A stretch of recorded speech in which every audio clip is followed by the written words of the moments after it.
Labdien, mani sauc Gvido Ruders, un šodien es jums parādīšu, cik es ātri varu izdzert glāzi ūdens, gāzētu ūdens.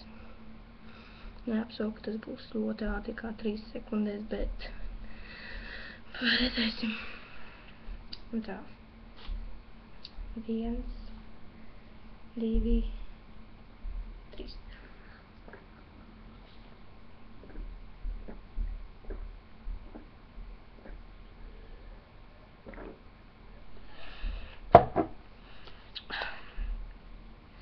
Maksimāls tu izdzer 10 vai 9 vai 8 sekundēs, bet ja nav tas ir ātri.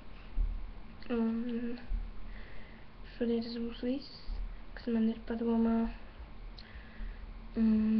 Tiksimies nākušajā video, kur es varbūt uztaisīšu vēlreiz šodien. Un čau!